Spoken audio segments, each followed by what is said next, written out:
हम लोग पिछले क्लास में वर्ष 39 39वां वर्ष की गहराई में गए थे, जहां हम लोगों ने यह अध्ययन किया, आवृतम ज्ञानम एतेन ज्ञानिनो नित्यवैरिणा काम रूपेण कौन्तेय दुष्पुरेण अनलेन च। भगवान ने हम लोगों को ये जयघोष किया, हे अर्जुन, अग्नि के समान कभी पूरा नहीं होने वाला, कभी नहीं अघाने वाला, कि जो काम है, काम की अग्नि है, तुम इसके चक्कर में मत पड़।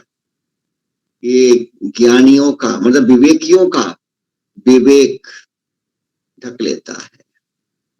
ये नित्य बैरी है, ये जन्म जन्म का बैरी है। जन्म जन्म से हम लोगों ने इस रेलगाड़ी पर हम लोग सवार हुए। इस रेलगाड़ी का नाम क्या है? कामना एक्सप्रेस।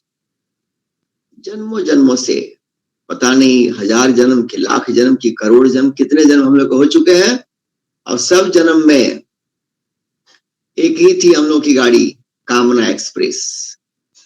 जब मिला हम लोगों का जन्म लोअर फॉर्म्स ऑफ लाइफ में, जैसे कीट पतंग, पशु पक्षी ना, कीड़े मकोड़े, जब जन्म मिला तो वहां तो कोई चॉइस नहीं था, बस वो तो प्रोग्राम्ड है। जैसा शरीर मिला वैसा ही सब कुछ वहां पे चलेगा, वहां कोई फ्री विल नहीं है। लेकिन पता नहीं इस बीच में कब कब मानव तन हम लोगों को मिला, हमने पहले जन्मों में, और हम लोगों ने उसमें क्या किया नहीं जानते। अब इस बार ये मौका मिला है, we have got opportunity, we have got this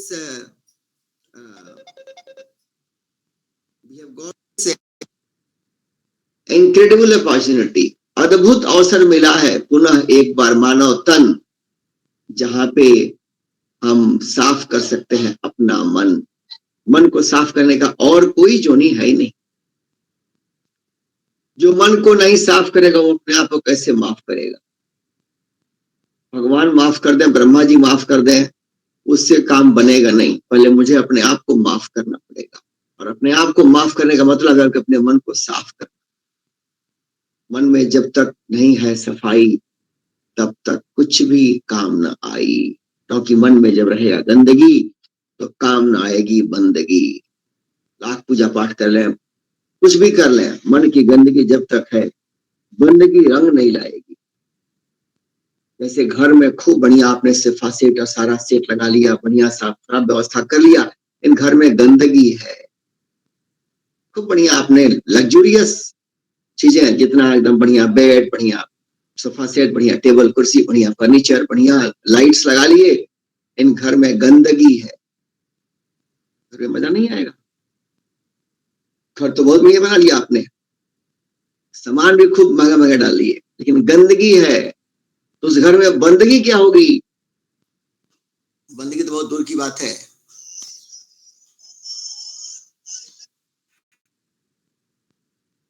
बंदगी तो बहुत दूर की बात है, सुकून भी नहीं मिलेगा। इसलिए अगर झोपड़ी में भी रहते हैं लेकिन साफ सुथरा करके रहते हैं, तो वहां पे जहां गंदगी नहीं है, भले झोपड़ी है, तो वहां बंदगी भी होगी। जब नहीं है गंदगी तो चट से हो जाएगा बंदगी, मन लग जाएगा तुरंत, और उस बंदगी में ताकत होगी। थोड़ा भी कुछ पढ़ेंगे, कुछ सुनेंगे, कुछ मंत्र साधना करेंगे या ध्यान करेंगे या कोई कर्म करेंगे, आपका कर्म ही बंदगी बन जाएगा। लेकिन उसके लिए जरूरी है कि मन में ना हो गंदगी, तब सहज में होगी बंदगी। जब मन में ना हो गंदगी, जीवन ही बन जाएगा बंदगी, खाना बनाना बन जाएगा बंदगी, अपने घर परिवार में लोगों का केयर करना बन जाएगा बंदगी, घर में काम करना, चाहे घर में सफाई हो, चाहे घर में खाना बनाना हो, चाहे परिवार के लोगों का केयर हो, बच्चों का केयर, एल्डरली केयर, सारा बंदगी बन जाएगा। घर के बाहर कोई काम करते हुए बंदगी बन जाएगा, पूरा बन जाएगा। लेकिन बैरियर कहाँ है? हमारा ये कर्म कैसे, हमें को सारा कर्म करते हुए भी आज ज्यादा लोग, अधिकतर लोग तनाव में, चिंता में ही गहराई में डूबे हुए। और हालत यहां तक है कि मैं तो देख करके समाज का हाल कभी कभी ऐसा महसूस होता है कि समाज बनाने पड़ेंगे मेंटल हॉस्पिटल। इतना तबाही मानसिक रूप से, मेंटल वेलनेस इतनी दुर्लभ हो गया है लोगों को। लोग मेंटली अनवेल हो गए, मानसिक रूप से लोग अस्वस्थ हो गए, और भयानक स्थिति है ये। और उसमें जब मेंटली लोग रहेंगे विषाद में, तो क्या सोचेंगे, क्या बोलेंगे, क्या करेंगे, सब पतन की ओर ले जाएगा। कारण क्या है? मन में गंदगी। वो गंदगी क्यों है? सफाई क्यों नहीं कर लेते हैं? अपने घर की सफाई, अपने ऑफिस की सफाई, कंपनी की सफाई, अपने आसपास की सफाई तो लोग कर लेते हैं कि चलो घर है साफ रखूं, घर के सामने है साफ रखूं, बिल्ला है साफ रखूं। अरे भाई, ये घर में, बिल्ले में, ऑफिस में तो तन रहता है। मैं कहाँ रहता हूँ? मैं तो इस 100 रूपी भवन में रहता हूँ। ये मेरी इमारत है जिससे मैं रहता हूँ, देही। ये देह है, ये मेरा मकान तो है, यही मेरा मकान है। मेरा मकान ये है, देह का मकान ये सामने दिखता है। सो इस मकान की सफाई कर लूं, इस मकान की सफाई नहीं करूंगा तो फिर क्या होगा? इसमें गंदगी भरेगी। अगर भौतिक सफाई नहीं करूंगा तो भौतिक रूप से इस शरीर के साथ अन्याय होगा। दांत की सफाई नहीं किया, आंख की सफाई नहीं किया, नाक की सफाई नहीं किया, देह को सफाई नहीं किया, और ये सफाई डेली करने पड़ते हैं। नहीं किया तो शरीर में गंदगी बढ़ते चला जाएगा। मर्जी मेरी, कोई बोलेगा मर्जी मेरी है, मुझको बिना मुंह साफ किए ठीक लगता है, आई एम कंफर्टेबल। कह सकते हैं। जब जब जब जब जब विवेक सोया रहता है और आदमी आदमी नीचे के स्तर में खोया रहता है, तो आदमी कुछ भी बोलता है, मेरी मर्जी। अपने मुंह नहीं साफ करूंगा 10 दिन, क्या फर्क पड़ता है? आंख नहीं साफ करूंगा, देह नहीं साफ करूंगा, ऐसी गंदगी में रहने का आदमी आदी हो जाता है। वैसे ही तो शरीर की गंदगी हुआ। शरीर में गंदगी इतनी बढ़ती है, उतना ज्यादा टॉक्सिन्स हमारे अंदर, हमारे बॉडी के अंदर उसका लेयर बढ़ता चला जाएगा। फिर एजिंग फास्ट होगा, बुढ़ापा जल्दी आएगी, और रोग भी जल्दी झपट्टा मार के हमको गिरा देंगे। लेकिन विवेक जगा हो तब आदमी सोच पाता है। जब विवेक सोया रहता है तब आदमी सोचता नहीं, और कोई कहेगा तो आदमी कान के ऊपर से निकल जाएगा। कारण विवेक सोया। ये तो बाहरी गंदगी की बात हो गई। इससे भी भयानक गंदगी है जो मन के अंदर बैठी है, उस गंदगी की बात हो रही है। वो गंदगी कैसे हमारा सत्यानाश करती है। आज घरों का हाल, समाज का हाल देख लीजिए। जहां देखिए वहां पे सद्भावना की गिरावट है और दुर्भावना बढ़ रही है लोगों के अंदर। घर परिवार हो, चाहे समाज हो, संस्था हो, आध्यात्मिक समितियां भी होंगी तो वहां पे होगा कि मेरा नाक थोड़ा सा बड़ा हो। समिति बन रही है तो मेरा जो बोलूं वो होना चाहिए, मैं जैसा कहूं वैसा होना चाहिए। आध्यात्मिक समिति है, वो समिति का उद्देश्य ही है कि हमारा आध्यात्मिक ज्ञान मिले, आध्यात्मिक हमारा उन्नति हो। वहां भी अहंकार सिर चढ़ के बोलता है। क्यों? आध्यात्मिक राह पे चल पड़े लेकिन ज्ञान से मुलाकात नहीं है, विवेक अभी सोया है, अकल खुली नहीं है। तो जहां जा करके अपना अहंकार मिटाना है, जहां जा करके अपनी दुर्भावना मिटानी है, जहां जाकर के अपने मैं को गला देना है ताकि मेरा मंगल हो जाए। मंगल का मतलब क्या होता है? जहां मैं गल जाए उसे मंगल कहते हैं।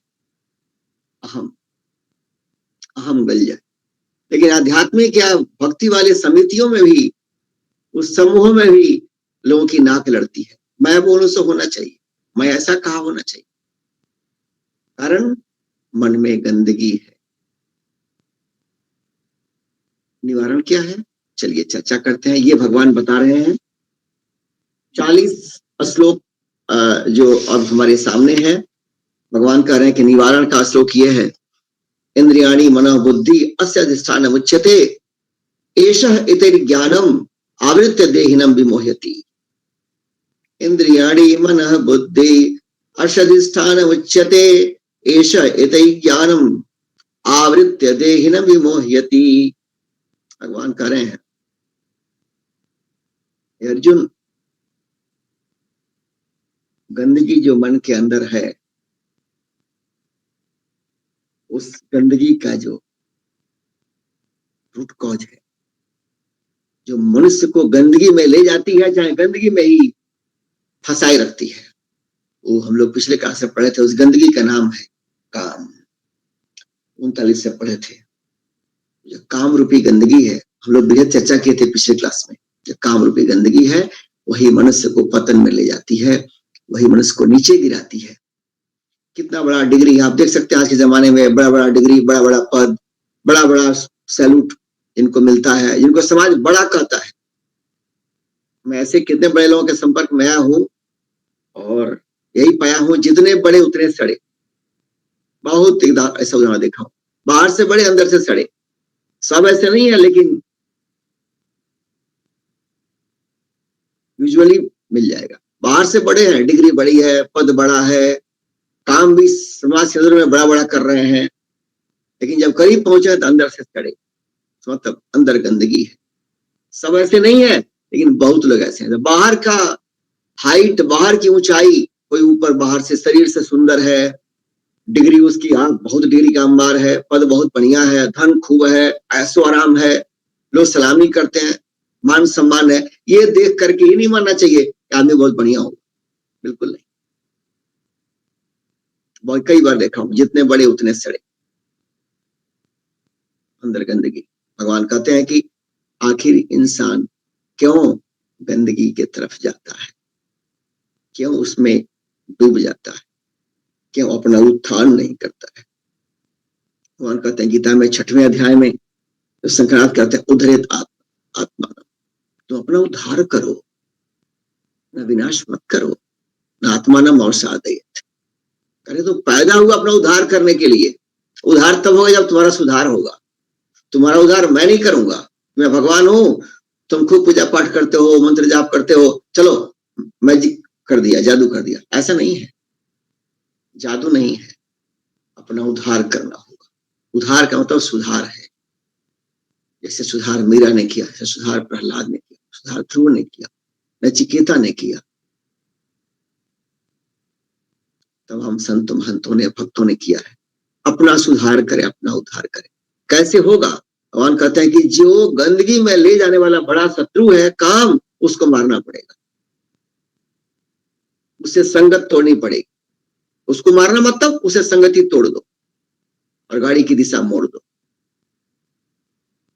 अगर पहले तो पहचानना होगा ना कि वो है कहां। किसी को मारना हो, भगवान कहते हैं इसमें, पिछले श्लोक में कहे भगवान की, इस ये जो काम रूपी जो शत्रु है, ये तुमको ले जा रहा है गाड़ी में, गाड़ी को नीचे डाल रहा है। और कहते कहते जब जा रहे हैं 41 में, 41वां में, तो वहां कह रहे हैं भगवान स्पष्ट रूप से कि तुम पहले इसको मारो। पाप मानम ही प्रजही, ये महापापी काम को तुम मार डालो। 41वां में आ रहा है वो, कह रहे महापापी काम को तुम मार डालो। क्यों मार डालो? इसलिए कि ये गुलू, इसका स्वभाव होता है गुलू किनाई। जहां ये काम रूपी पाप हमारे मन के अंदर अपना घर बना लेता है, तो फिर वहां से पतन की तरफ ले जाने के लिए ये बना लेता है अपना चेन, कास्केड, रास्ता। गिराने में टाइम नहीं लगता है। तो इस शत्रु को भगवान कह रहे हैं कि पहले लोकेट तो कर लो, है कहाँ, कहाँ रहता है। हमको दुश्मन को मारना हो तो पहले लोकेट करना होगा। आतंकवादी को मारना है तो है किधर, किस बिल्डिंग में, किस खो में, किस गुफा में, किस झाड़ी में, किस मकान में, पहले लोकेट करना होगा। दुश्मन का स्पॉटिंग करना होगा ना, पहले रेकी करना होगा, है दुश्मन कहाँ है, कैसे मारूं उसको। भगवान कह रहे हैं इसी 40वां में, इंद्रिया अड़ी मना बुद्धि, इंद्रिया मन और बुद्धि अस्य अधिष्ठान उच्यते, ये इसके अधिष्ठान है, इसके निवास स्थान है, ये इसके वास स्थान है, जहां रहता है। काम कहाँ रहता है? कारण कि ये जो है ना, इंद्रिया मन और बुद्धि, यही काम के निवास स्थान। एष इति ज्ञानम आवृत्य तेहिनम विमोह्यति। कहते हैं कि ऐसा मतलब यह, ये कामना जो है, काम, एतई, इन सबों को, इनको, मन को, बुद्धि को, इंद्रियों को, ज्ञानम आवृतः, जो इन मन और ये जो इंद्रियां, मन, बुद्धि में जो काम बैठा हुआ है, ज्ञानम आवृत्य, ज्ञान को ढक लेता है। ज्ञान माने पिछले क्लास में चर्चा की थी, यहाँ ज्ञान का मतलब है ज्ञान दृष्टि, मतलब विवेक दृष्टि, विवेक को ढक लेता है। देहिनम विमोहयति, फिर क्या होता है? देहिनम मतलब देहाभिमानी आदमी को बोलते हैं देहिनम।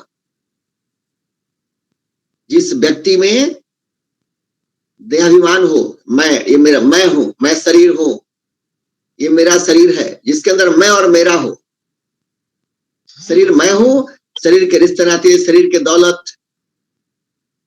शरीर से अपने को एसोसिएट करता है। तो जिसके अंदर देहाभिमान है, कह रहे हैं कि वो उसको मोहित करते हैं, विमोहयति, उसको मोहित करता है ये काम। क्या करता है?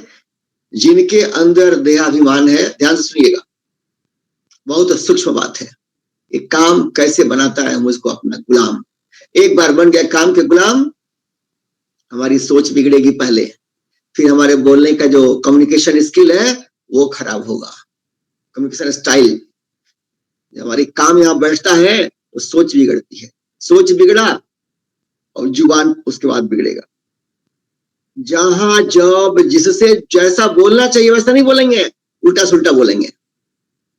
ऐसे लोग अपने घर के लिए आतंकवादी बन जाते हैं, अपने पास पड़ोस समाज के लिए, अपने ऑफिस के लिए, अपने कंपनी के लिए भी वहां तबाही बन जाते हैं। क्यों? वो कुछ भी बोलेंगे, मेरी मर्जी बोलेंगे, मेरा तरीका ही है बोलने का। क्योंकि यहाँ काम बैठा हुआ है तो विवेक को ढक लिया है, विवेक को ढक लिया है तो कब क्या बोलूं, किससे क्या बोलूं, किस तरह से बोलूं, वो समझ तो नहीं आएगी। जब जैसा मन में आवेश में बोल दिया, बोलेंगे मेरा स्टाइल है, ये मेरा तरीका है, मेरी मर्जी। नहीं जानते कि ऐसे कितना बड़ा हम नुकसान अपना ही करते हैं। तो दूसरा नुकसान ये होता है। तीसरा, अब उनका जो एक्शन होगा, क्या खाना है, कैसे काम करना है, कैसे अपना क्या करना है, क्या नहीं करना है, वो सब ढक जाता है। लेकिन इसमें कैसे फंसते हैं लोग? कौन लोग फंसते हैं? भगवान कहते हैं देहिनम विमोहयति, ये काम किनको विमोहित करता है? जो जिनके अंदर देहाभ्यास है, देह का अभिमान है, मतलब जिनके अंदर मैं और मेरा है।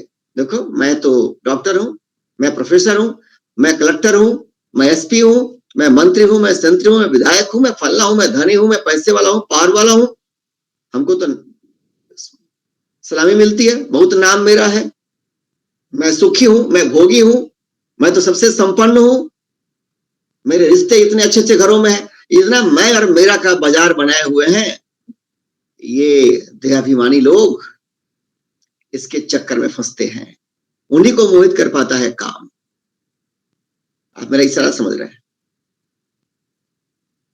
अब होता क्या है कि भगवान करें कि ये शत्रु को लोकेट करने का तुमको आइडिया दे रहा हूं। ये कहाँ है शत्रु?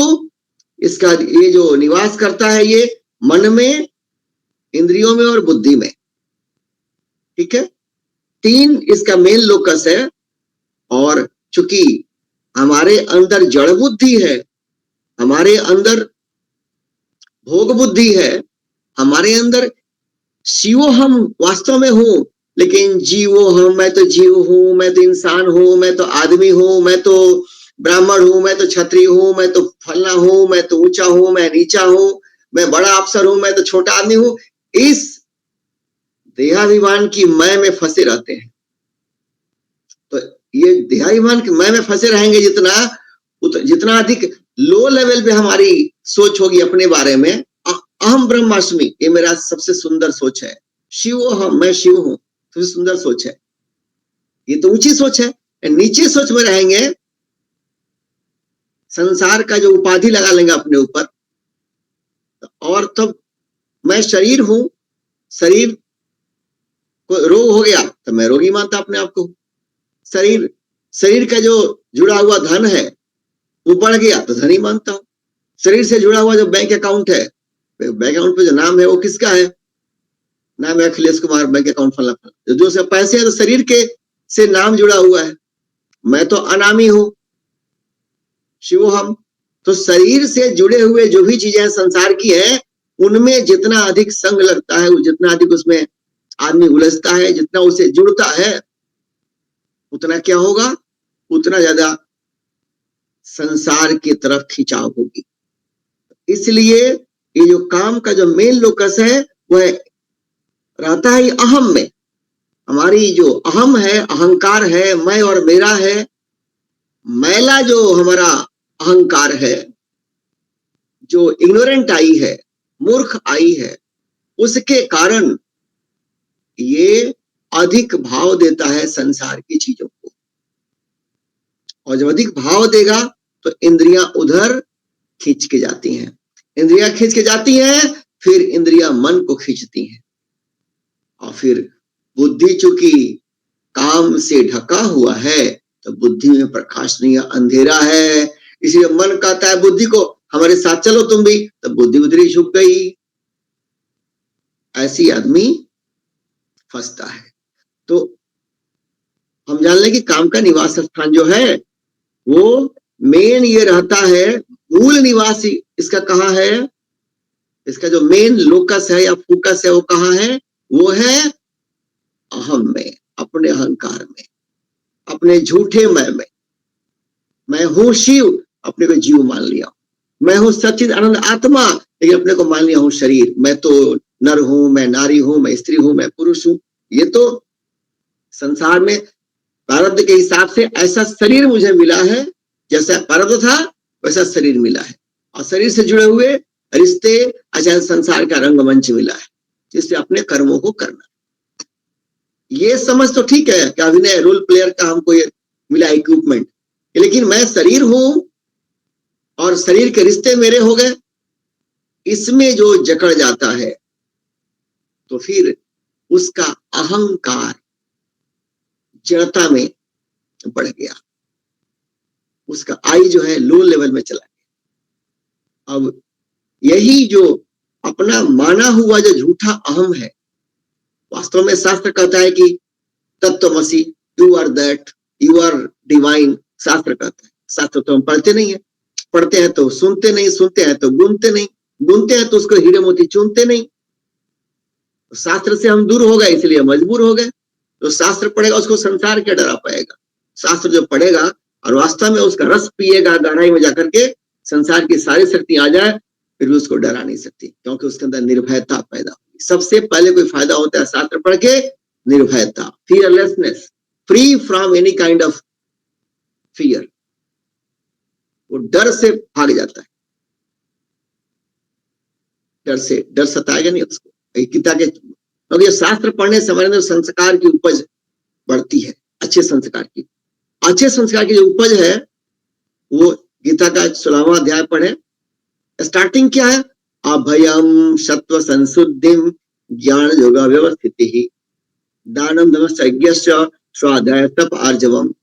16वां अध्याय का जो दैवी असुरी संपदा के बारे में भगवत बताते, पहला श्लोक, पहला शब्द अभयम। शास्त्र पढ़ने से, शास्त्र की गहराई में जाके रस पीने से, सिर्फ अर्थ जान लिया, श्लोक याद कर लिया, इससे पूरा काम नहीं बनेगा। शास्त्र पढ़े, उसका अर्थ जाने, अर्थ में गोता मारे और उसके रस को पिए और जिए, फिर आपके अंदर निर्भयता पैदा, आपके अंदर फियर दूर भाग जाएगा, निर्भय निश्चिंतता पैदा होगी जीवन में कि जितना भी आपके सुखी रोटी खाएंगे, लेकिन आप अपने आप में अलख जगाएंगे, निश्चिंत रहेंगे आप। वरना संसार का बढ़िया से बढ़िया खाना, बढ़िया से बढ़िया बेड, बढ़िया से बढ़िया घर और बढ़िया से बढ़िया संसार की इन्वर्टेड का में नौकरी चाकरी, वो भी निश्चिंतता नहीं देगी। निश्चिंतता अगर आएगा तो अपने असली अहम को जानने से आएगा कि हु एम आई। जब तो हु एम आई नहीं जानेंगे, अपने को लोअर लेवल में ही आप मानेंगे। और लोअर लेवल क्या है? मैं तो शरीर हूं, अच्छा मैं पैदा हुआ वैश्य घर में तो वैश्य हूं, पैदा हुआ ब्राह्मण के यहाँ मैं ब्राह्मण हूं, पैदा हुआ फलना घर में। अब अपने आप को इसे जोड़ते हैं, तो मैं तो ग्रेजुएट हूं, मैं पोस्ट ग्रेजुएट हूं, मैं तो फला काम करता हूं तो मैं क्लर्क हूं, तो मैं पियून हूं, तो मैं डॉक्टर हूं। ऐसे अपने आप को जोड़ेंगे, अपने संसार का दिया हुआ लेवल सब लगाएंगे अपने ऊपर, और उसी प्राइवेट लिमिटेड दृष्टि में हम संसार को देखेंगे। फिर अब मैं छोटा हूं ये भावना जाएगा ही नहीं, अपने अंदर इन्फीरियरिटी कॉम्प्लेक्स जाएगी नहीं। सब कुछ बढ़िया है, फिर भी जवानी जाएगी, फिर जब आएगा ओल्ड एज तो जब शरीर दुर्बल होने लगता है तब मालूम पड़ता है कि क्या कमाया और क्या गंवाया। उस समय फिर चिंता बढ़ती है, तनाव बढ़ता है, तरह तरह की दिक्कतें बढ़ती हैं। अगर अब जवानी में ही अपने असली अहम को जाना नहीं, अपने को पहचाना नहीं, तो जीवन भर तो चिंता में ही बीतेगा। चिंता बढ़ जाती है जब बुजुर्ग अवस्था आती है, ओल्ड एज आता है, क्योंकि उस समय सारे अंग हमारे गिरने लगते हैं। तो मेरा कहने का तात्पर्य कि अपने को जो संसार के द्वारा बताया हुआ जो हमारा डेफिनेशन है कि मैं कौन हूं, उस लोअर आई में अपने आप को फंसा दिए हैं, और उसी लोअर आई अपने को खुश करने के लिए, अपने को बड़ा बनाने के लिए, अपने को आनंदित करने के लिए, क्योंकि जड़ता में मन है इसलिए जड़ संसार के जड़ पदार्थ है, उधर मन जाता है। This is beginning. तो असली जो लोकस है, काम का जो असली निवास है, वो मेरी लोअर आई में है। अपने को लोअर समझना कि मैं तो ये हूं। शास्त्र कहता है शिवोहम शिवोहम चिदानंद रूपम शिवोहम शिवोहम। शास्त्र पढ़ेंगे, उसमें डूबेंगे, गूंजेंगे, तब हम अपनी असलियत जाने कि मैं तो शिव स्वरूप हूं। संसार की ऐसा कोई चीज नहीं है जो पा करके मैं इससे बड़ा हो जाऊं, और ऐसा कोई नुकसान नहीं है जो मेरे शिवत्व को कम कर दे। ये पकड़ और ये समझ शास्त्र को श्रद्धा से पढ़ के उसमें चिंतन करने से बढ़ती है। तब आदमी की जो आई है वो ऊपर चढ़ती है। ऊपर चढ़ती है इन द सेंस जड़ता से दिव्यता की तरफ। पहले हम लोअर आई में थे और हायर आई में चढ़ेंगे। लोअर आई जो है, लो लेवल में अपने बारे में जो उपाधि बनाती है, मैं गरीब हूं, मैं दुखी हूं, मेरे पास तो ये नहीं है, मेरे पास ये नहीं है, ऐसा नहीं, मेरा घर ठीक नहीं है, तो मेरा नौकरी ठीक नहीं है, मेरा बिजनेस ठीक नहीं है, मेरे पास धन ज्यादा नहीं है, मेरे पास ये नहीं है। अपने बारे में अपने को हमेशा ए सेंस ऑफ इनएडेक्वेसी, अपूर्णता का भाव छोड़ता नहीं है। जब अपूर्णता का भाव छोड़ता नहीं है तो आदमी काम का गुलाम बन जाता है। फिर कामना करता है भिन्न तरह की, और संसार की जड़ वस्तुओं से अपनी अपूर्णता को पूरा करना चाहता है। सच्चाई ये है कि संसार की जो जड़ वस्तु है वो मेरी अपूर्णता को पूरा कर नहीं सकती। ये अपने को, हमारे अंदर अपने को जड़ता में रखना, लोअर आई में रखना। लोअर आई जो हमारा है, मैं और मेरा, यही काम का असली वास स्थान है।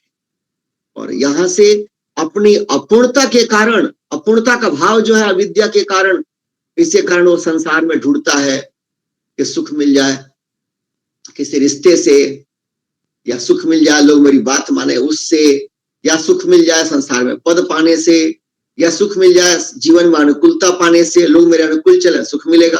तो अब वो बाहर खोजता है, उसकी कामना करता है, फिर इंद्रियां उधर जाती हैं, फिर मन भी उधर जाता है, फिर बुद्धि उधर जाती है, गाड़ी यहीं फंस जाती है। फिर होता क्या है, वो आदमी अब अपने को ऊपर उठाने वाला ध्यान उसका नहीं रहता है कि मैं अपने को ऊपर उठाने वाला काम करूं। आज ही टाइम्स ऑफ इंडिया में आया था जो आर्टिकल स्पीकिंग ट्री के अंदर, मैं लोगों को ग्रुप में शेयर भी किया था। इतना अच्छा आर्टिकल है एक आम आदमी के लिए जो थोड़ा सा भी अपना विचार अप्लाई करेगा कि जीवन क्या है। जीवन में हमेशा चॉइसेस भरे पड़े हैं आपके सामने, जितना अच्छा चॉइस आप टिक करेंगे उतने अच्छा जीवन। You have to make a better choice for a better life. You have to make a higher choice for higher life. जैसा चॉइस करेंगे वैसा ही जीवन होगा। चॉइस ही लो ठीक करेंगे हम, यहाँ पूरी भी है, सूखा रोटी भी है, फल भी है, और कुछ डेड बॉडी भी कहीं बने हुए हैं।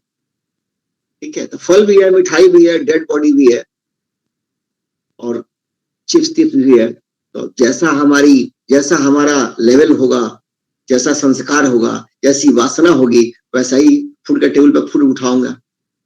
खाना तो वहां सात्विक भी है, रासिक भी है, तामसिक भी है। जैसा हमारी बुद्धि होगी। तो कर्मयोगी क्या करते हैं? कर्मयोगी कैसे अपना बचाव करते हैं? निष्काम, निर्मम, अनासक्त होकर के अपने जीवन के चॉइस लिस्ट में से चॉइस टिक करते हैं।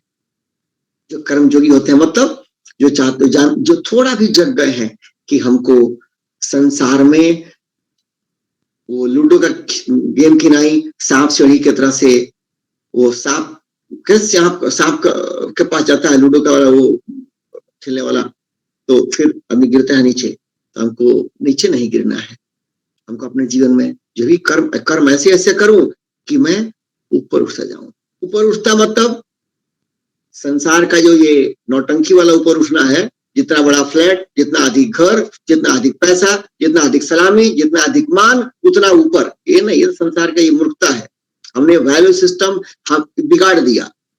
इन चीजों, ये चीज जिनके पास ज्यादा है उनको हम बड़ा मानते हैं, ये हमारी बेवकूफी है। डिग्री बड़ी तो बड़ा हो गया, पद बड़ा तो बड़ा हो गया। कैसे भाई? ये हमारी बेवकूफी है समाज की कि हम ऐसे रॉन्ग कनोटेशन अटैच कर दिए हैं, रॉन्ग लेवल अटैच कर दिए हैं। जिनके पास संसार की चीजें ज्यादा हो, ज्यादा बड़ा आदमी है। बिल्कुल नहीं है। हमारा शास्त्र पर यह साफ कहता है, जिसका मन जितना शुद्ध है वो उतना ही बड़ा बुद्ध है, वो बड़ा है। इसका चरित्र ऊंचा है, वो बड़ा है। इसके संस्कार बेहतरीन है, सुंदर है, वो बड़ा है। जो लोक मंगल के लिए सुंदर से सुंदर निर्वासनिक काम करता है, निष्काम भाव से काम करता है, समाज के लिए परोपकार करता है, वो बड़ा है। भले उसके पास कपड़े भी मोटे हो चाहे फटे हो, या सूखी रोटी खाता हो। समाज जब गलत वैल्यू सिस्टम को जन्म देता है तो समाज को भोगना पड़ता है। समाज जो आज भोग रहा है, ये समाज का ही विष है। तो हमें तो क्या करता है कर्मयोगी आदमी अपने बचाव के लिए कि वो सावधान हो जाता है कि जो भी हमारा काम हो वो ऐसा हो कि मैं निष्कामता, निर्ममता और अनासक्त भाव से मैं अपनी प्रायोरिटी लिस्ट को, चॉइस लिस्ट को भरूं। तो वो कैसे करता क्या है? वो तो सावधान हो गया कि फॉल्स आई जो है वो कौन है, कहाँ है, कब तक है, वो जान गया है। जो अपने को बचाना चाहता है कि फॉल्स आई, मैं स्त्री हूं, ये फॉल्स आई है, मैं पुरुष हूं, ये फॉल्स आई है, मैंने टेम्पररी है, मेरा शरीर जो मिला स्त्री का, पुरुष का, ये भी इसका लाइफ टाइम है, नश्वर है। रियलिटी तो नहीं है कि मैं हमेशा के लिए स्त्री हूँ, हमेशा के लिए पुरुष हूँ, हमेशा के लिए ब्राह्मण हूँ, हमेशा के लिए हरिजन हूँ, हमेशा के लिए वैश्य हूँ, हमेशा के लिए उद्योगपति हूँ, हमेशा के लिए कलेक्टर हूँ। हमेशा के लिए तो कुछ नहीं है। ये संसार के रंगमंच पे शरीर भी हमेशा के लिए नहीं है। ये सब टेम्पररी आई है। इसे ही कहते हैं मायावी आई, वेरिएबल आई, असली आई है कि मैं सच्चिद आनंद आत्मा। तो आदमी इस पे दृष्टिपात करता है। पहले अपने लोअर आई को अपग्रेड करने के लिए, इंप्रूव करने के लिए, अपने असली आई, हायर आई की तरफ बढ़ने के लिए वो कोशिश करता है। जीवो हम का जो भाव है कि मैं जीव हूं, तो मैं इस संसार का फल्ला फल्ला फल्ला हूं, मैं बहन हूं, मैं भाई हूं, मैं उद्योगपति हूं, तो मैं मजदूर हूं, मैं छोटा हूं, मैं बड़ा हूं। इस जो जीवो हम है, इससे सोचता है कि मैं शिवो हम की तरफ बढ़ूं। नंबर एक।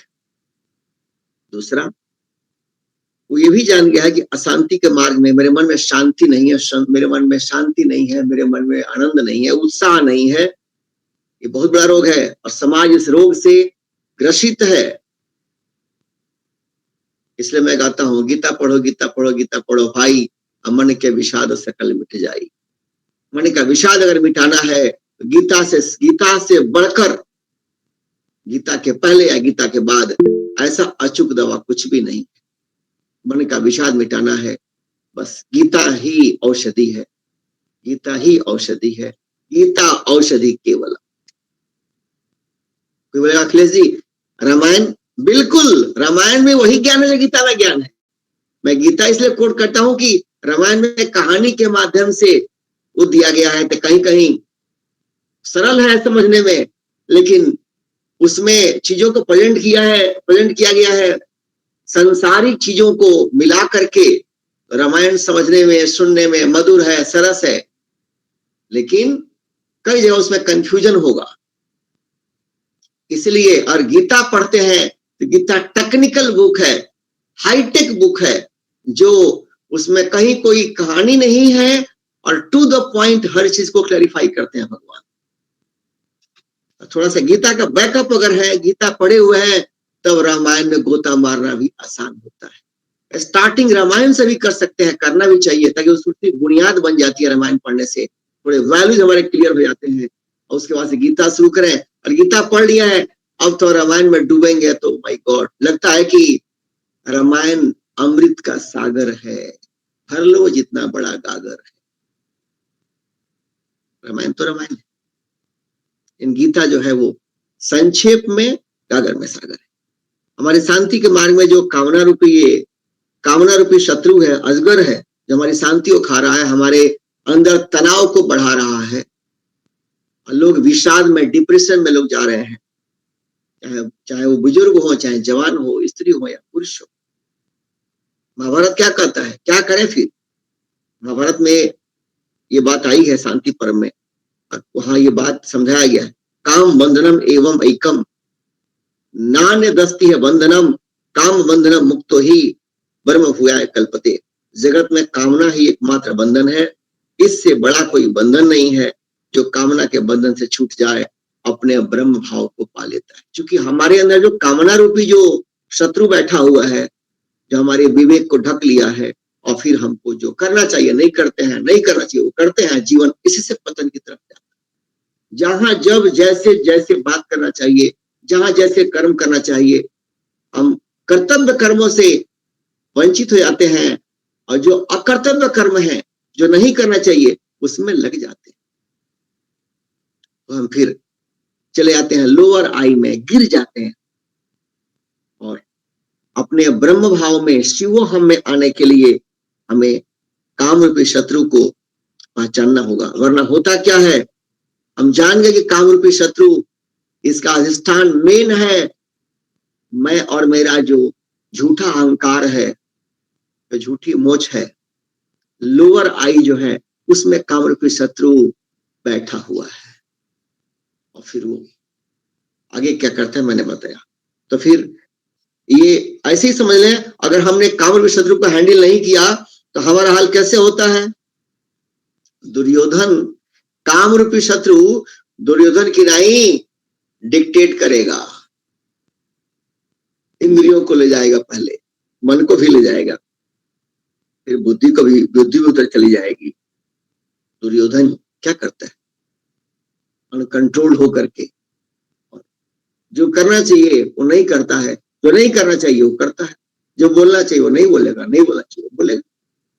हमारा काम रूपी शत्रु हमारे जीवन में दुर्योधन बन करके हमसे दुर्योधन वाला ही स्टाइल कराता है। और फिर क्या होता है, हमारे अंदर मनुष्य जो है वो धृतराष्ट्र बन जाता है। बुद्धि को, धृतराष्ट्र को रोकना चाहिए। दुर्योधन तुम कभी शासन पर बैठे धृतराष्ट्र थे गद्दी पर, और दुर्योधन तुम कर रहे हो गलत है, वो राष्ट्र हित में नहीं है, समाज हित में नहीं है, धर्म के अनुसार भी नहीं है, I don't approve, get lost. शासक का होना चाहिए दंड नीति, तो अपने वो तो राग के कारण वो भी उसी में ढुल गए। तो हमारी बुद्धि जब हमारे लोअर फॉर्म ऑफ आई में, अपने आई को जो हम छोटा बना देते हैं, अपने आई को छोटा बना दिए, शिवो हम में हम स्थित नहीं है, मैं जीव हूं, मैं क्या करें, हम तो आदमी है ना, हम क्या करें। तो कुछ डेड बॉडी खाते हैं, गलत लोगों की संगति में रहते हैं, जो नहीं खाना चाहिए खाते हैं, नहीं पीना चाहिए पीते हैं, नहीं बोलना चाहिए बोलते हैं, गलत संगति में रहते हैं, सत्संग तो करते नहीं है। तो फिर अपना जो आई का जो लेवल होगा वो तो गिरते चला जाएगा ना। आप लोग भी देखिए अपने आसपास, आपकी संगति जितनी सुंदर होगी आपका व्यक्तित्व खिलेगा। आपकी संगति जितने खाऊ पकाऊ लोगों से होगी, जितने बिलो ग्रेड लोगों से होगी, आपका व्यक्तित्व नीचे गिरेगा, वो निखरेगा नहीं, वो निखरेगा नहीं। अच्छे लोगों के साथ व्यक्तित्व निखरता है, और बुरे लोगों के साथ, जो मायावी लोग हैं, संसारिक लोग हैं, खाओ पियो मौज करो, इसी जड़ बुद्धि में पड़े हुए लोग हैं, उनके साथ आपका ज्यादा संगति अटैचमेंट रहेगा, तो आपका व्यक्तित्व बिखरता है, मन कहीं बुद्धि कहीं, दिल के 10,000 टुकड़े होते हैं, फिर तो आदमी मायूसी रहेगा। तो ये जो लोअर आई है, इग्नोरेंट आई है, मूर्ख आई है, अविद्या में डूबा हुआ आई है, अंधेरे में पड़ा हुआ आई है, इस आई को ऊपर उठाना, यह हमारी जिम्मेदारी है। और इसके लिए हमको हमेशा सावधान रहना होगा। पहला कदम अध्याय 2 का श्लोक 62-63, हमेशा डेली एक बार उस श्लोक पर ध्यान देना चाहिए। ध्यायते विषयान पुंस संगते सुजायते संगा संजायते काम कामात् क्रोधो विजायते क्रोधात् भवति सम्मोह सम्मोहात् विभ्रम स्मृति भ्रंशात् बुद्धिनाश बुद्धिनाश प्रसति। ये जो कास्केड है, ये जो चेन है, ये जो श्रृंखला है, इस चैप्टर 2 के श्लोक नंबर 62-63, इस पे रोज एक बात तो ध्यान देना चाहिए कि किसी को जीवन में खूब दिक्कत हो, गीता का पाठ करें, गीता का पाठ करें, 1 चैप्टर 2 चैप्टर, 1 चैप्टर सुबह किया, 1 चैप्टर शाम को किया, गीता का पाठ करें। उसमें जहां जहां श्लोक याद हो गया, उस श्लोक को ही गीत बना ले जीवन का। मन मना भव मत भक्तो मध्याजीवन मस्करू, अब मन में गा रहे हैं, थोड़ा बोल के चाहे नहीं बोल के, अपने मन में मस्त है, क्योंकि वरना क्या होगा, ध्यायते विषयान पुंस, हमारा ध्यान, हमारा जो ध्यान है, वो संसार के जो ये जड़ वस्तुओं का जो विषय है, संसार के रिश्ते, धन, मकान, क्या संसार से पाना है, नश्वर चीजें, रिश्ते भी तो नश्वर ही हुए, संसार के पद भी नश्वर हुए, धन दौलत भी नश्वर ही हुआ। इन नश्वर चीजों में ज्यादा मन लगेगा, खपेगा, तो फिर वहां से अटैचमेंट पैदा होगा ज्यादा, और अटैचमेंट से ही, आपको इस श्रृंखला हम चर्चा भी पहले किए थे, ये अटैचमेंट कैसे हमारे अंदर काम को मजबूत करता है, फिर काम के बाद से लोभ पैदा होगा, अगर काम पूरा नहीं हुआ तो क्रोध पैदा होगा, फिर स्मृति, फिर यहाँ पूरा बादल घिर जाएगा विवेक के ऊपर, फिर स्मृति खत्म हो जाती है, स्मृति खत्म हो गई तो फिर बुद्धि काम नहीं करती है पूरी तरह से, बुद्धि फेल, थिंकिंग फैकल्टी पूरी तरह फेल, फिर गाड़ी हो जाती है डिरेल, गाड़ी पटरी से उतर जाती है, फिर स्मृति भ्रंशात् बुद्धिनाश बुद्धिनाश प्रसति, फिर बुद्धि का विनाश हो जाता है। ये जो श्लोक है दोनों 62 और 63 चैप्टर 2 का रोज बार पढ़ना चाहिए, और ये पढ़ने से हम चेत जाएंगे कि भाई हम इस काम क्रोध के चक्कर में ना पड़े। तो आप कहें कि हम क्या करें, हम कास्केड से याद दिला रहे हैं कि एक कास्केड ध्यान में नहीं रहेगा तो डिवाइन स्कीम जो है, जो संसार को चलाती है, वो डिवाइन स्कीम क्या करेगी, हम इस कास्केड के बारे में चौकन्ना नहीं रहेंगे कि इस संसार में ज्यादा फंसे, ज्यादा उलझे, मतलब संसार से अटैचमेंट हुआ।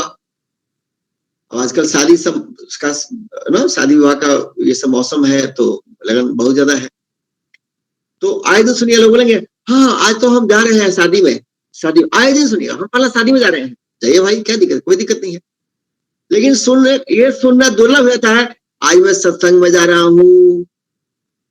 अगर ये ज्यादा सुनने को मिले आपके अपने दोस्तों से कि भाई आज मैं सत्संग में जा रहा हूं, 8 से 9 सत्संग है, इट मीन्स आप अच्छी राह पे हैं। अगर आपके मित्र मंडली में जो आपका जो कनेक्शन है उसमें ज्यादा लोग सत्संगी हैं, जितना अधिक सत्संगी है उतना ज्यादा आपका मंगल होगा, और नहीं तो अमंगल तो हो ही रहा है संसार में, जो लोग जितना अधिक डूबे हुए हैं इस लौकिकता में।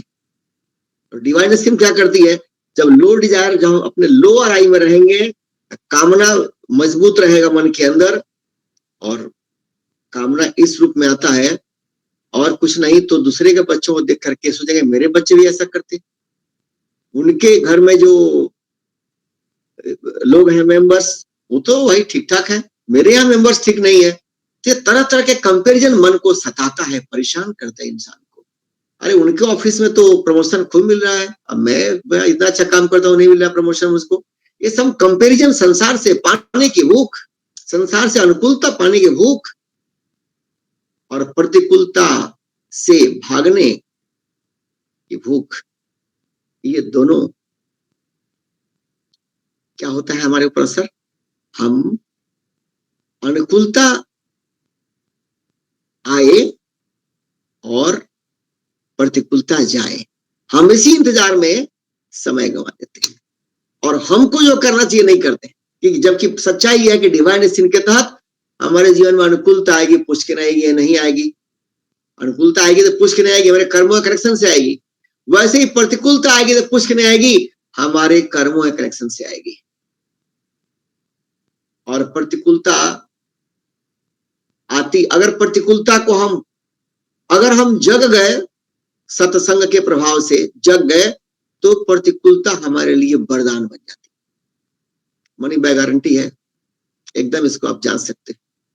जीवन में वही लोग भक्ति में, ज्ञान में, अध्यात्म में खूब आगे बढ़े। अधिकांश लोगों की कहानी ऐसी है, जितनी प्रतिकूलता आई वो आग की तरह उतना अधिक फक करके आगे बढ़े।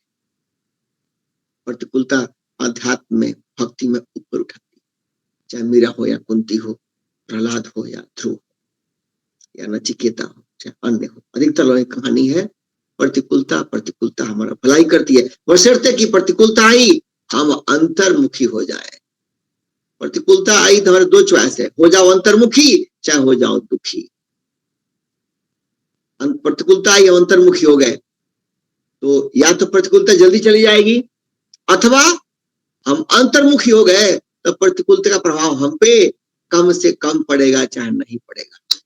जितना ज्यादा होंगे अंतर्मुखी, उतना ही कम प्रभाव पड़ेगा प्रतिकूलता का हमारे ऊपर। क्योंकि अंतर्मुखी होंगे तो हमारी बुद्धि निखरी होगी, शार्प होगी, बुद्धि व्यवसायित्व का बुद्धि होगी। तो चैप्टर 2 में आता है, व्यवसाय का बुद्धि है के कुरुनंदना, सिंगल पॉइंट फोकस हमारी बुद्धि हो, ताकि हम पहचान सके कि जीवन के जिस पड़ाव पे हमारे हूं, वहां पे हमारे लिए कितने चॉइसेस हैं। जागना है कि भागना है? नहीं, भागना तो कायरता वाला काम है, वो नहीं करूंगा। बहुत सारे लोग हैं जीवन से, घर से भाग जाएंगे, साधु हो जाएंगे, ठीक है। जब साधु अभी एक आश्रम में है, वहां उनको प्रतिकूलता लगी, आश्रम बदल लेंगे। सब भगड़े लोग कहानी, घर से भागे, आश्रम गए, चाहे मंदिर गए, वहां भी प्रतिकूलता साथ नहीं छोड़ी, तो फिर वहां से भागे किसी और आश्रम, किसी और मंदिर गए, भागते भागते भागते भागते जीवन भागने में निकल जाता है, उससे कुछ होता नहीं भला। हमारे पास दो चॉइस है, जाऊं कि भागूं? नहीं, भागने से काम नहीं चलेगा। संसार भगोड़ा कहेगा, शास्त्र भगोड़ा कहेगा, हमारा कल्याण भी नहीं होगा। तो क्या करूं? दूसरा ऑप्शन है, दूसरा चॉइस है, जागो। जागो, जागने में आने लग जाता है। वो जो जाग गया वो लो डिजायर में नहीं फंसेगा, अपने मन को साफ करने की कोशिश करेगा और दुर्लभ जीवन को फोकट में नहीं गंवाएगा।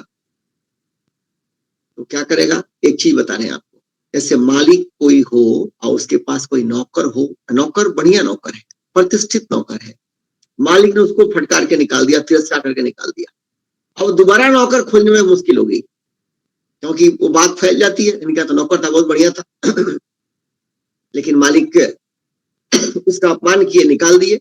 अब कोई नौकर आकर के जब सुनेगा तो उसका मन नहीं लगेगा, नौकर मिलना दुर्लभ हो जाएगा उस आदमी।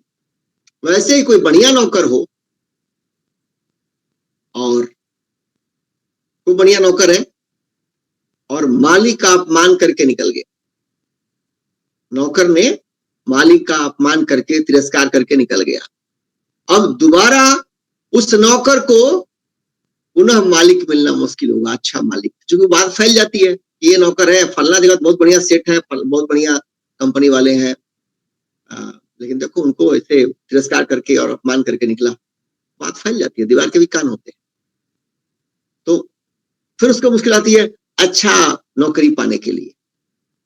इसे मैनेजमेंट लोग समझाते हैं कि कहीं से आप निकलो, वहां से रिश्ते खराब करके वहां से मत निकलो, रिश्तों को बैलेंस करके निकलो, ये मैनेजमेंट लोग सिखाते हैं। तो वैसे ही जब हम अपने हमारे जीवन के मालिक प्रभु हैं, हमको लगता है मेरा शरीर है, मैं चाहे जैसे रहूं, मैं चाहे जो करूं मेरी मर्जी, मैं चाहे अच्छा खाना खाऊं, शुद्ध खाऊं, सात्विक खाऊं, चाहे डेड बॉडी खाऊं, मैं चाहे शरीर को शुद्ध रखूं चाहे गंदा रखूं, मैं ब्रश करूं चाहे नहीं करूं, कान धोऊं चाहे नहीं धोऊं, आंख धोऊं चाहे नहीं धोऊं, नाक साफ करूं चाहे नहीं करूं, मेरी मर्जी है। हाँ ठीक है, ये तो मूर्ख ऐसी बात करते हैं, मूर्ख ऐसी बात करते हैं। लेकिन ये भी सही है, ये शरीर जो है मेरा नहीं है, इस शरीर उस दाता का है जो मां के पेट में कृपा करके अद्भुत शरीर दिया, और उसके बाद वहां तो रक्षा किया ही, बाद में हर तरह से इस शरीर को रक्षा किया, खाना पचाता है, सारे kidney, heart, liver, intestine, pancreas, सारे ऑर्गन, सारे सेल्स को चलाता है, ब्रेन को चलाता है, हमारे हार्ट को चलाता है, लंग्स चलाता है, लीवर चलाता है, सब कुछ को ये चलाता है। वो डिवाइन, वो ताकत, इसका मालिक वो है। और जब मालिक वो है तो दिया है किस लिए? दिया है कि जाओ, इस शरीर दे रहा हूं, तुम अपना भी मंगल करो और संसार का भी मंगल करो। दो आंख मिला हुआ है, एक आंख से भी काम चल सकता था, दो आंख दिया, क्यों? इसीलिए दो पैर दिया, एक पैर वाले भी जीवन जी लेते हैं पैसा खिला करके, एक हाथ वाले भी काम कर लेते हैं, तो उसने दो हाथ दिया, दो पैर दिया, किडनी भी दिया, दो दिया। ये गड़बड़ हो गया तो उससे काम पावर बढ़ जाएगा। तो हमको कई तरह से उसने एकदम पावर किया कि तुम जीवन सिर्फ अपने लिए मत जीना, अपने लिए जिए तुम अभागे हो, और संसार के लिए जिए तब तुम जागे। अपने लिए भी जियो, अपना जीवन भी, अपना भी मंगल करो, लेकिन संसार का अमंगल करोगे तुम्हारा मंगल होगा, ये संभव नहीं है। संसार का भी मंगल करो, तुम्हारा स्वतः मंगल होगा।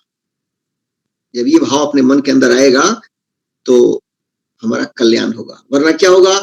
कामनाएं मेरे अंदर बढ़ करके और फिर अंतःकरण को शुद्ध करती हैं, और अंतःकरण को शुद्ध करेंगी, फिर हम संसार में लोअर चॉइसेज में जाएंगे। ऐसे जड़ा हुआ है, ठंडी का दिन है, तो दो अवसर है, लेट तक सो लूं, ठंडी का दिन है, चलो आज 9-10 बजे उठेंगे, कोई दिक्कत नहीं है, कहीं जाना नहीं है, आज एक दिन काम नहीं है, करेंगे, अपना ही दुकान है, लेट से खोलेंगे।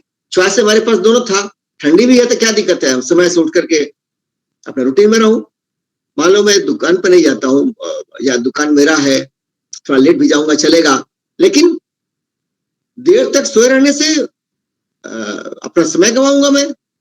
भले दुकान पर लेट जाऊं मैं, अगर वहां में जाने से कोई दिक्कत ना हो, लेकिन मैं टाइम से उठ जाऊं, टाइम से तैयार हो जाऊं, स्नान कर लूं, फिट हो जाऊं।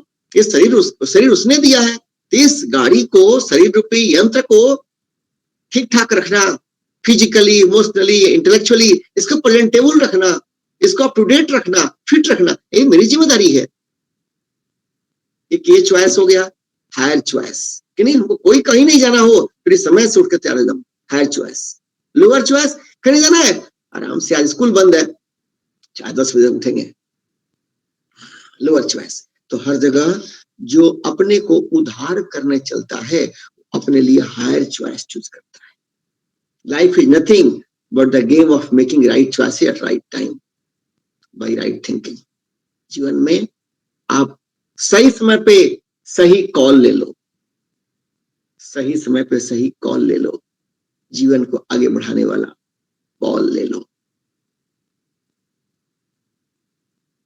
अगर आपने सही समय पर सही चुनाव नहीं किया, सही समय पे सही निर्णय नहीं लिया, तो फिर गाड़ी पटरी से उतर जाती, फिर चढ़ाने में बहुत वक्त लग जाता है, बहुत श्रम लग जाता है। इसलिए हम सही समय पे सही निर्णय लें, हमेशा ब्रॉड माइंड से अपने चॉइसेस टिक करें। आज हमारे पास समय है तो या तो मैं टीवी पे लगा दूं, मोबाइल पे लगा दूं 4 घंटे 5 घंटे, अथवा मैं कहीं शास्त्र में गोता मारूं, अगर समय है तो रामायण में गोता मारूं, गीता में गोता मारूं, उपनिषदों में गीता मारूं।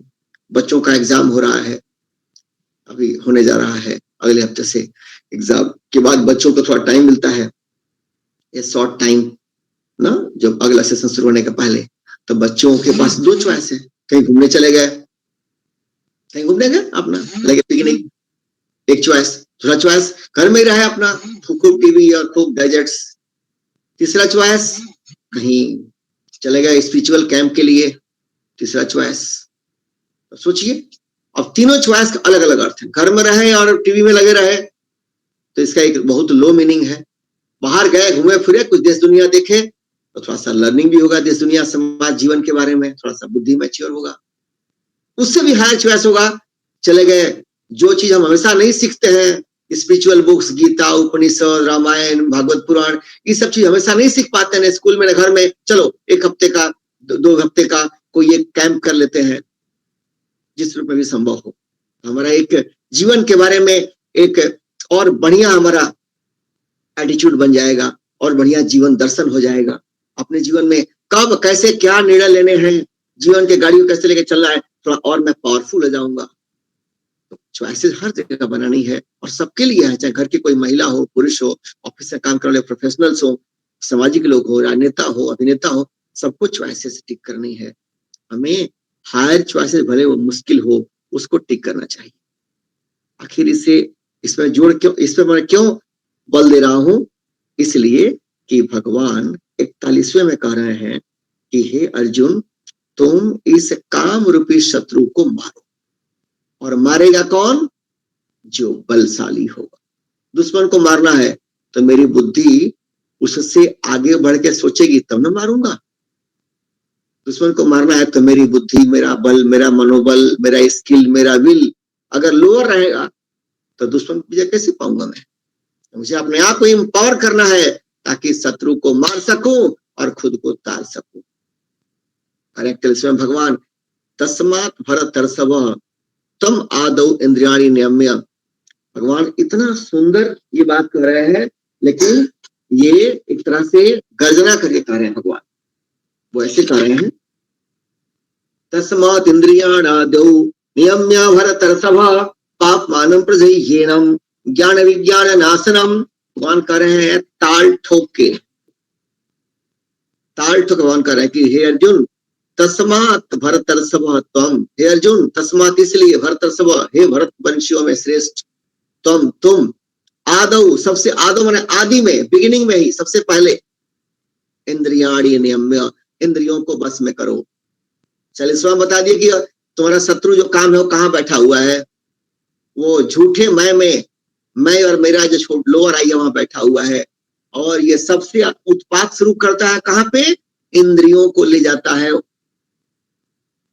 उनके विषयों के तरफ। आंख चाहती है मैं ये देख लूं, कान चाहता है कि अपने प्रशंसा सुन लूं, या किसी शत्रु की निंदा सुन लूं, कान चाहता है। वैसे ही रसना अपना चाहती है, तो हमारे इंद्रियां अपने अपने दिशा में जाती हैं। फिर मन उनके पीछे जाता है, संसार से ये पालू वो पालू, संसार से उम्मीदें लगा करके अपना एजेंडा तैयार करता है। तो ये जो काम है, इसको मारने के लिए बता दिया कहाँ लोकेटेड है, टारगेट पॉइंट कहाँ है। अब तुम इसको मार। एनम ज्ञान विज्ञानम, ज्ञान विज्ञान, एनम ज्ञान विज्ञान नाशनम। एनम मतलब इस ज्ञान विज्ञान नाशनम, ज्ञान विज्ञान का नाश करने वाले इस पापमानम महापापी काम को ही, मतलब अवश्य ही, निश्चय ही, विदाउट फेल, प्रजही, प्रजही मने बढ़िया से मारो, खत्म कर दो, बलपूर्वक मारो,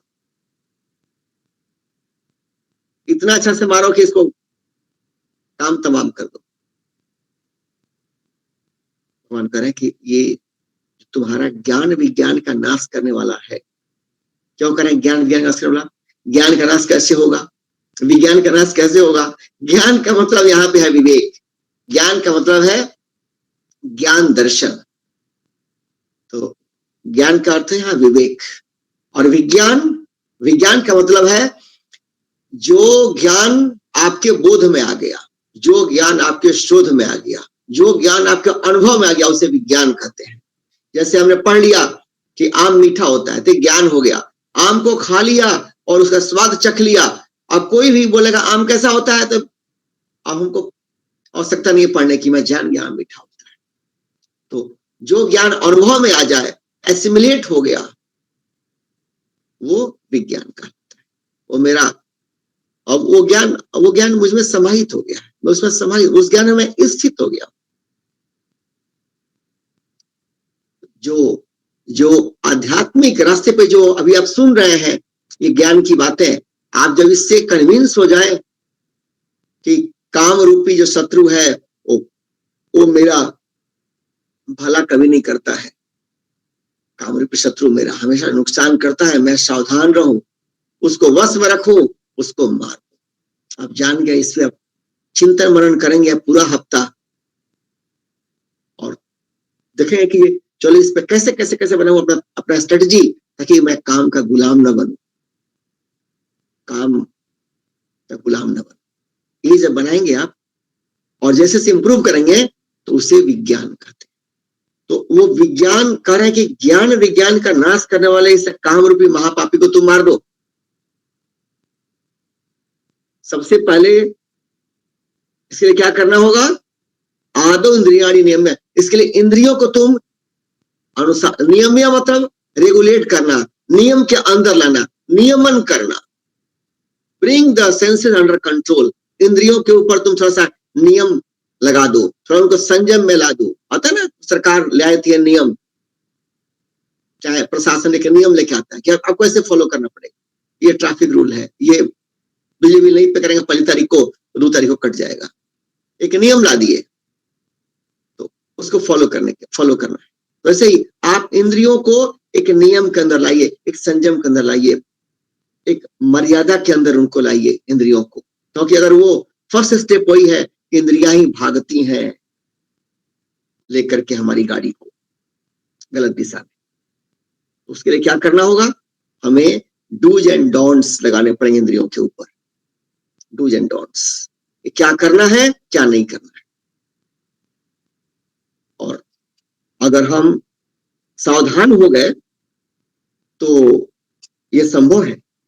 और ये करने के समय ध्यान ये रखना है कि हम इंद्रियों को जब हम डूज एंड डोंट्स लगाते हैं कि ये करो ये ना करो, तो वहां पे हम रखते हैं कर्तव्य बुद्धि, अकर्तव्य बुद्धि। क्या हमारे हित में है, क्या करने योग्य है, शास्त्र के अनुकूल, वो करूंगा, और क्या शास्त्र से प्रतिबंधित है, निषेध है, वो नहीं करूंगा। शास्त्रों के आलोक में अपने इंद्रियों के लिए कुछ डूज एंड डोंट्स, कर्तव्य और अकर्तव्य निश्चित करते हैं। क्या बोलना है, मेरी जुबान हल्की हो गई है बोलने में, चट से कुछ बोल दिया, ये जुबान है, ये गोली का काम करता है, जब निकल जाता है किसी को।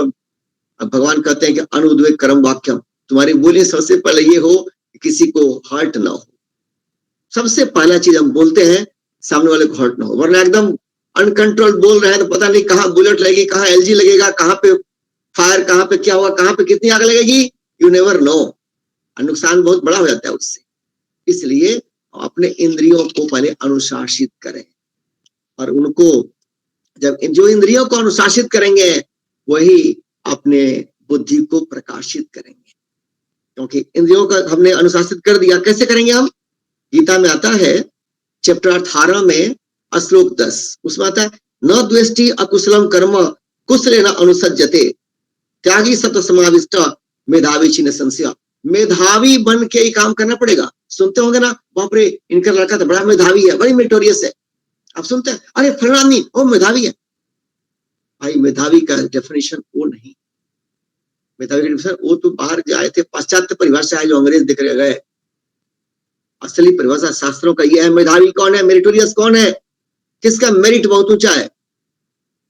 चैप्टर 18 श्लोक 10 पढ़िएगा।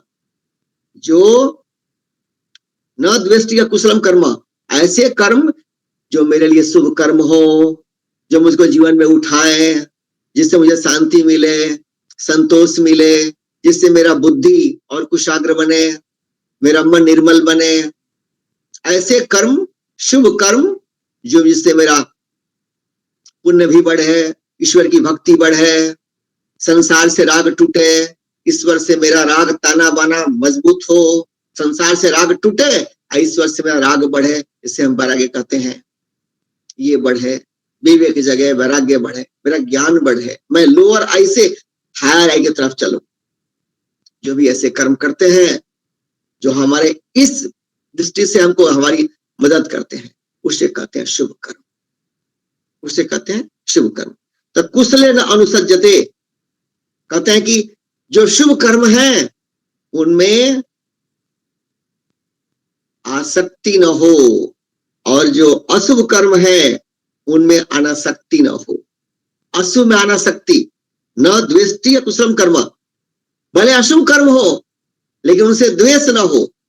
तो कहने का भाव यह है कि शुभ कर्म में राग, अशुभ में द्वेष, वो मतलब वहां पे नहीं होना चाहिए। क्योंकि अगर हम अशुभ कर्म है, ठीक है, और उनसे द्वेष हो गया, हमने छोड़ दिया द्वेष भाव से, हमने द्वेष भाव से अगर कर्मों को छोड़ा, घर में कोई आदमी बात नहीं मानता, घर ही छोड़ दिया, स्कूल में कोई कंपनी चला रहा हूं और लोग बात नहीं मानते, कंपनी छोड़ दिया, हमको इस भाव से भोला नहीं बनना है। अगर हम कंपनी छोड़ दिए, घर छोड़ दिए, आश्रम में तो आश्रम छोड़ दिए, तो वहां से बाहर से छूट जाएगा, अंदर से नहीं छूटेगा। जहां जहां जाएंगे अंदर से वो सब जाएगा हमारे साथ।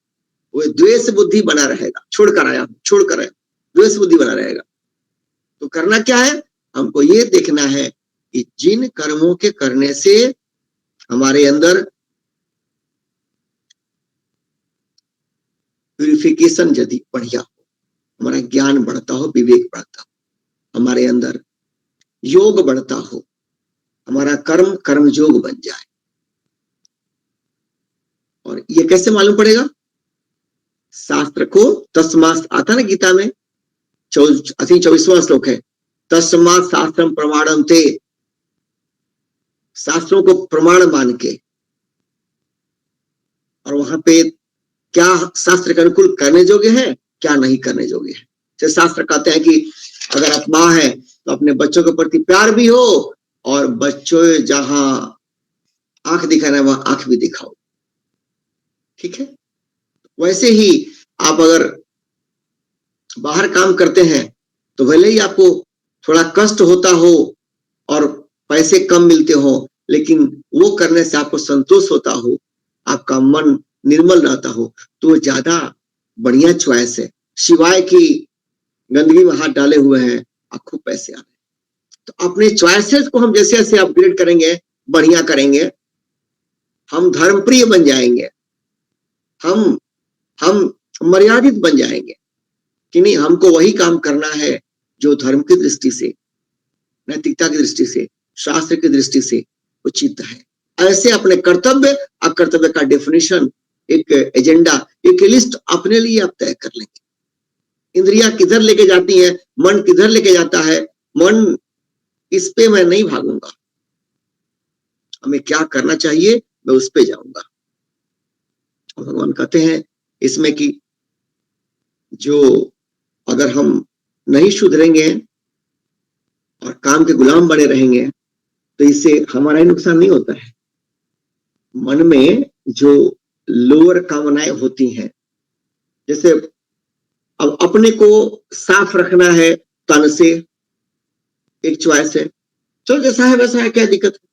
दूसरा चॉइस है ये, जैसा है वैसा है। एक चॉइस है साफ रखूं, नीट एंड क्लीन रखूं, एक ही चॉइस है। सेकंड चॉइस है चलो जैसा है वैसे, क्या दिक्कत है, जैसा मैं थोड़ी बदलने वाला हूँ, नहा लूं उससे, मैं तो वैसे ही रहूंगा। सेकंड चॉइस है। वैसे मन है, कचरा भरा हुआ है, अरे चलो यार एक जीवन है, खाओ पियो मौज करो, क्या इतना इसके लिए लेना है। तो इससे हमारा अपना नुकसान तो होता ही है, साथ में हमारे आसपास से जुड़े हुए लोग हैं, और स्पेशली जो हमसे छोटे लोग हैं, हमारे जो अनुज हैं, हमारे पीछे की जो पीढ़ी है, वो भी हमसे देख करके गलत प्रेरणा पाती है। क्योंकि यह आचरति श्रेष्ठ तथ्यवेत्तरो जना, बड़े लोग जैसा करते हैं वैसा छोटे लोग फॉलो करते हैं, उसको प्रमाण मान के वैसे ही करने लगते हैं। तो घरों में जब हम काम के गुलाम बनते हैं, हम बड़े लोग, हम सक्रिय लोग, हम अग्रणी लोग, जब काम के गुलाम बनते हैं, संसारिक कामनाओं के, जड़ बुद्धि के लोअर आई में रहते हैं, अपना तो नुकसान जो हुआ सो हुआ, अपना जीवन तो नरक ही बनता है। लेकिन जो हमारे पीछे के लोग हैं वो भी आज क्यों देख रहे हैं ओल्ड एज इतने बन रहे हैं, आपस में तू में अधिक हो रहा है, क्यों? इसका सबसे बड़ा एक कारण है कि कहीं भी एक जो हमारी पीढ़ी है, आगे की पीढ़ी, वो ऊंचाई की तरफ नहीं जा रही है। तो बड़े लोग जब नहीं जाएंगे ऊंचाई की तरफ, ऊंचे रास्ते नहीं दिखाएंगे, ऊंची प्रेरणा नहीं दिखाएंगे, हायर चॉइसेस की तरफ नहीं जाएंगे कि नहीं हमारा उम्र, हमारे जीवन का अब 60 हो रहा है तो मुझे अब संसार को देना है। देने का काम शुरू हो सकता है 20 में भी, अगर आप उस काबिल बन गए हैं तो कहीं ना कहीं ये धुन होनी चाहिए हमारे अंदर, मैं 25 का हो गया, 30 का हो गया, अब संसार के लिए मैं देने वाला बन जाऊं।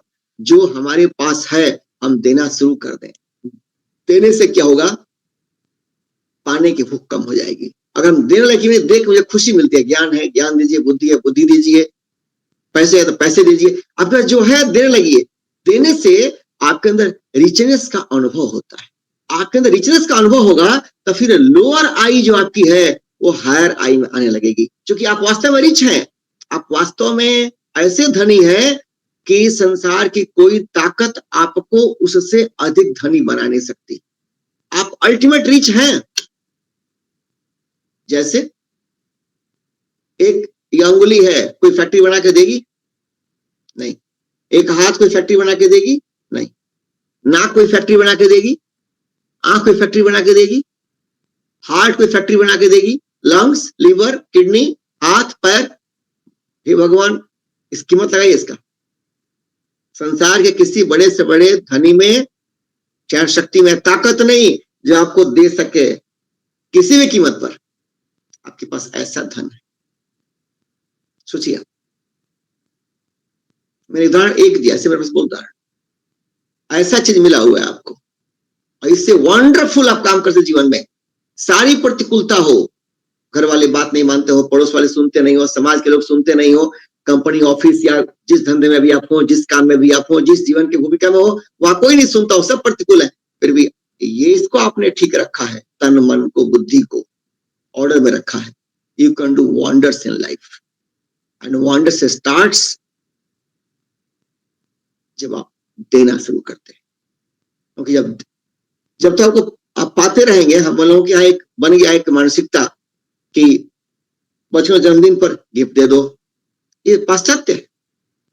जन्मदिन पर तो जिनके घर में बच्चा है, हमारे यहाँ परंपरा ये रही है, इतिहास हमारा कहता है, पढ़िए देखिए शास्त्रों को, माता पिता घर वाले आसपास जो लोग हैं अनप्रिविलेज्ड दीन दुखिया जो लोग हैं उनको दैव भाव से देते हैं, खाना कपड़ा सोने जवाहरात जो भी उनके पास है देते हैं।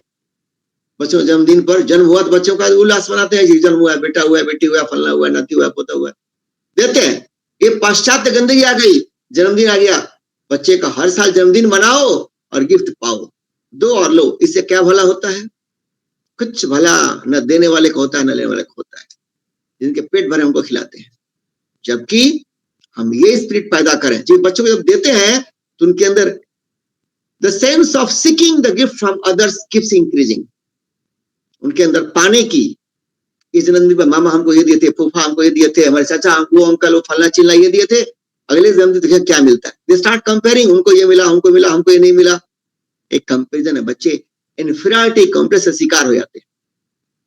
हमारे तो और भी मूर्ख है जो जन्मदिन पर मूर्ख पेरेंट्स, मूड पेरेंट्स केक काटते हैं। मिठाई बांटना अगर हो, घर पूजा पाठ करो, कोई भक्ति कार्यक्रम करो, संपूर्ण रामायण करो, कुछ भी करो,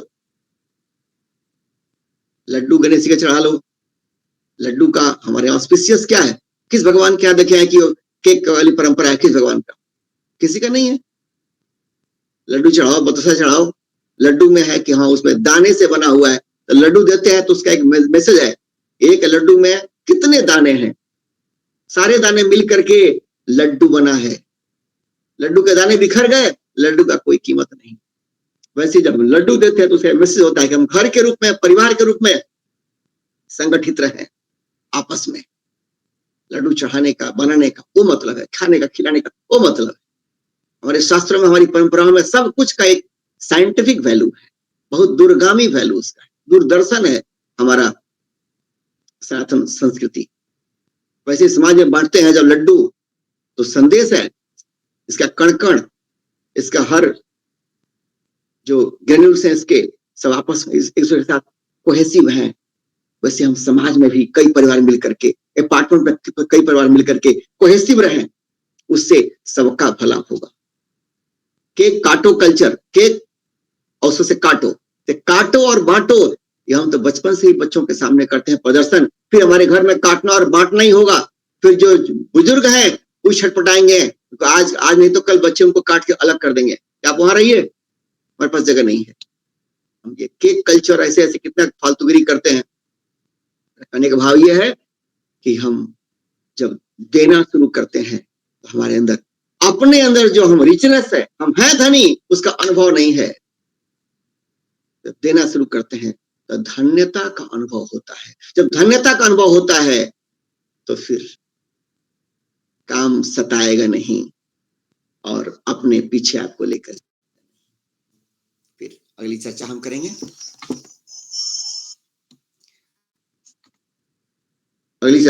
अगले क्लास में। मेरा आज का ये आप लोगों के सामने विनम्र निवेदन है कि जीवन में हायर चॉइसेस बनाएं। हायर चॉइसेस, खान पान हो या संगति हो, बोलचाल हो, सब में क्वालिटी कोशिश हो। हायर चॉइसेस बनाएंगे और देना शुरू करेंगे, काम से दूर की ताकत आपके अंदर पैदा होगी। और कुछ और बातें हैं, काम को कैसे मारें, वो मिसाइल्स मिलेंगे अगले 2 श्लोक में, जो अगले क्लास में हम लोग करेंगे। जी मैं ही रखता हूँ, कोई क्वेश्चन हो, कोई सवाल हो, आप सब अवश्य कहें। जय श्री राम।